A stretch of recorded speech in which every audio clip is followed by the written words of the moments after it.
Les amis, Harry Mariette, je vais vous parler de la vidéo bagarre dans un bar de Greg MMA, la seconde.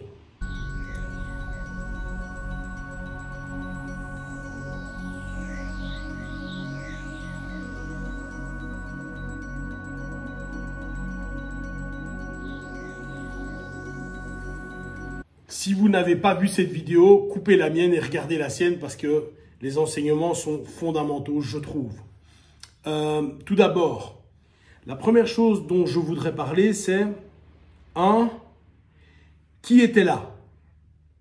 On a 3 experts, on a 2 experts de MMA, Greg et Cyril Diabaté, et un expert en penchak silat self-défense, donc c'est pas du Krav Maga,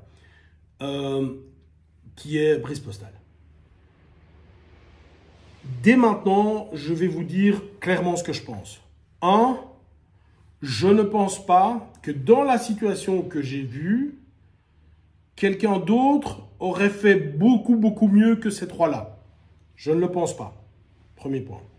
2, le corollaire de cela, je n'aurais pas fait mieux, évidemment.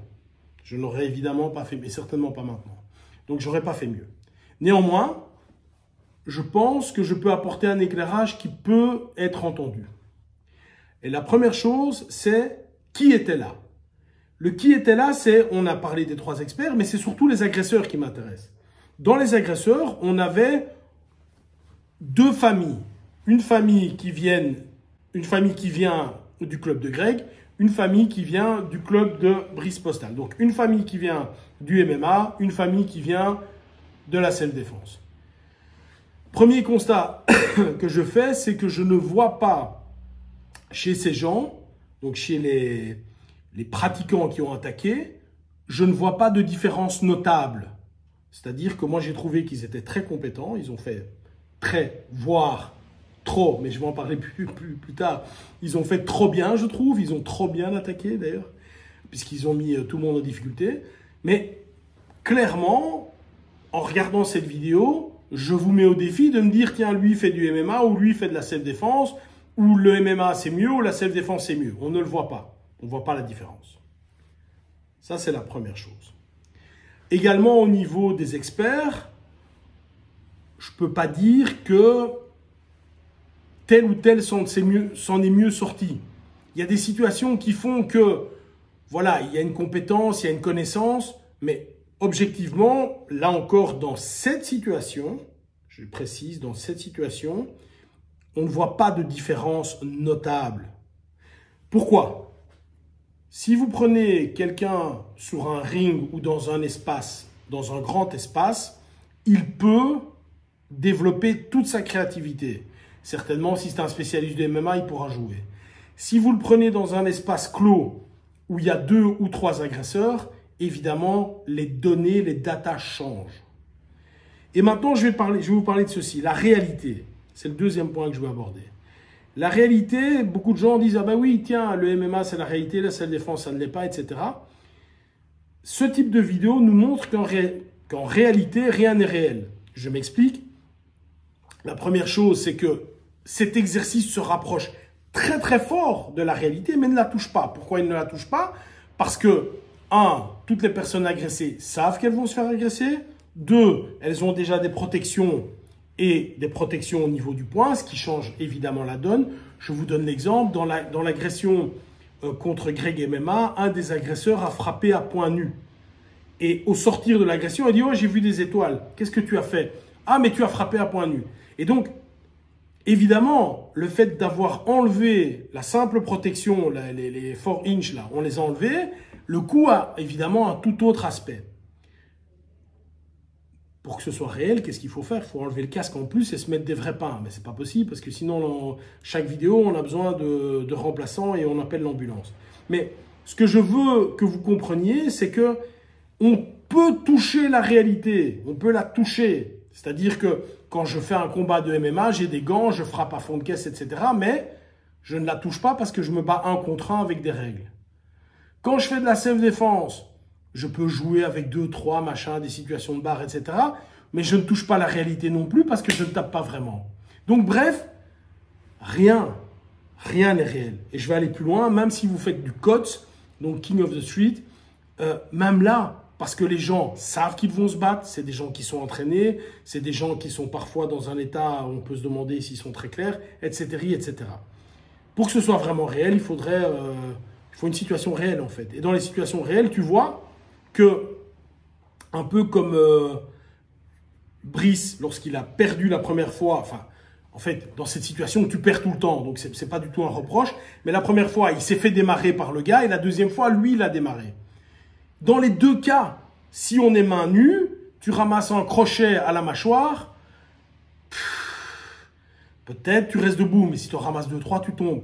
Et dans le deuxième combat qu'il a fait, là c'est lui, il donne crochet uppercut, ou uppercut crochet, je ne sais plus, et le gars après revient vers lui. Mais dans la réalité, ces mecs font 100 kilos, tu mets un crochet, un uppercut dans la tête, main nue, dans la tête de quelqu'un, celui-là est annihilé. Également, Cyril Diabaté, il y avait un manque de température. Ce que j'appelle la température, c'est la capacité que tu peux, en une fraction de seconde, être quelqu'un de charmant et en une fraction de seconde après, être un diable. C'est ça la température.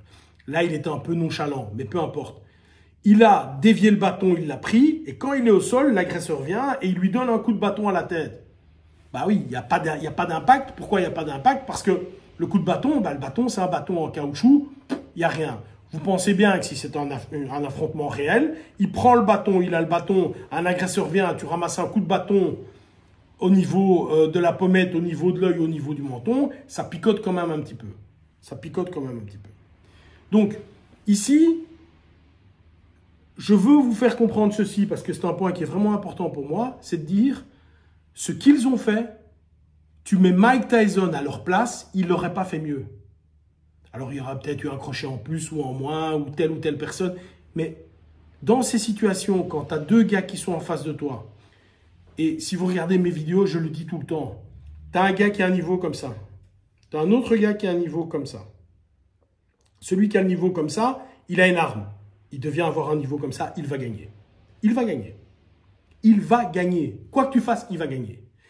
Où est-ce que tu peux gagner? C'est quand toi, tu as un niveau comme ça, et le gars, il a un niveau comme ça. Alors, tu lui mets une arme dans les mains, il est là ou il est là. Et toi, tu as encore une chance de gagner. Ou, toi, tu es là, lui est là, mais son copain est aussi là. Donc, il gagne.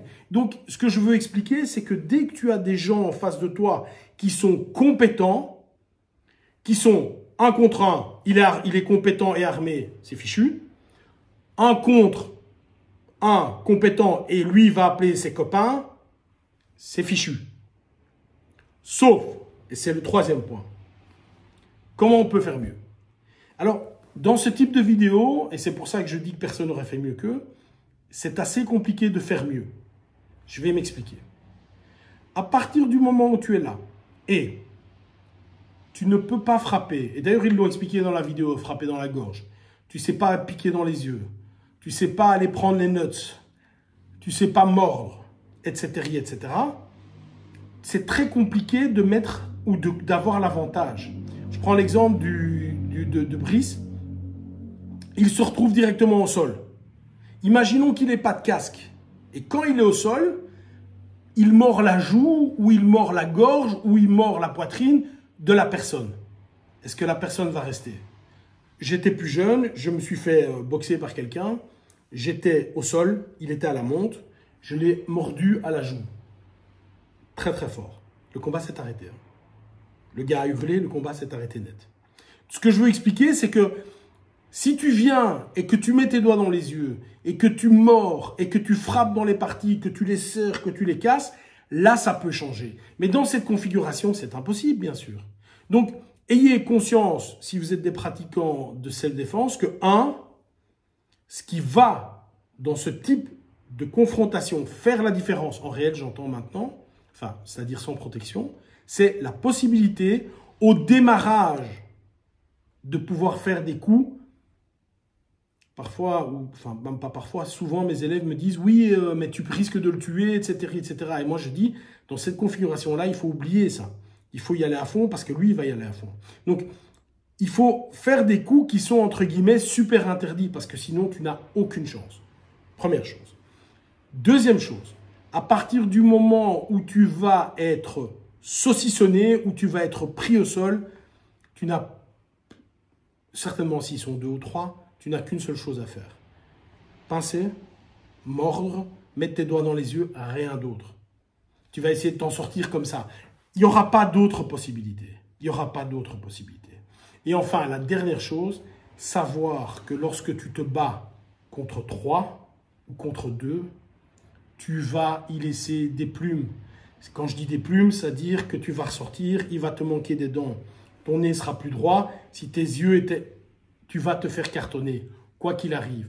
Aussi bien, je pense que le 1 contre 1, tu discutes, boum, tu charges, c'est possible. C'est possible. Il y a un coup qui est parti, le gars il tombe, c'est possible.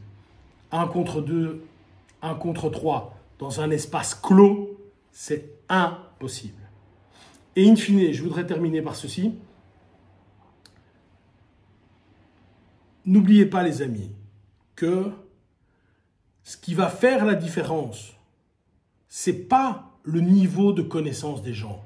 On le voit avec les gens qui sont là, ils ont tous un certain âge, plus de 45 ans, et tu vois que les attaquants sont très jeunes. La vitalité que tu as à 20 ans n'est plus du tout la même que celle que tu as à 50 ans. Plus du tout la même. Si moi, je rencontre le moi quand j'avais 20 ans et qu'on se bat dans la rue, le Harry qui a 20 ans me tue. Simplement, il me tue. J'ai plus de connaissances. Je sais plus faire. J'aime bien dire cette phrase. Pourquoi les vieux ont, et je me considère dans les vieux ici, ont moins d'accidents de voiture que les jeunes? Le jeune roule vite, il y a un problème, il va freiner fort. Le vieux roule vite, il y a un problème, il ralentit 200 ou 300 ou 400 mètres avant. Et donc, il évite d'être dans le problème. Ça, c'est fondamental. Et la self-défense, ou le fait d'être, quand je dis self-défense, c'est au sens général, se défendre soi-même. Ça ne consiste pas simplement à être fort avec les pieds et les poings, ça consiste également à voir que la situation sent mauvais, à partir avant qu'elle ne s'envenime, à peut-être, si c'est possible, et on voit que là, quand ça démarre, c'est plus possible, donc ça doit être fait en amont, prendre une arme, etc. Bref, une analyse qui n'est nullement une critique, parce que je répète, c'était une très belle vidéo, et j'encourage tous les pratiquants, tous, et certainement ceux qui s'entraînent dans ma fédération, à travailler ce type de travail, parce que ça met les choses en perspective, et si on a déjà travaillé ça, on l'appréhende beaucoup mieux. Preuve en est, la première vidéo, tous les experts s'en étaient quasiment sortis. La deuxième vidéo, les attaquants avaient évidemment vu la première, et ils avaient le dessus. Bye bye.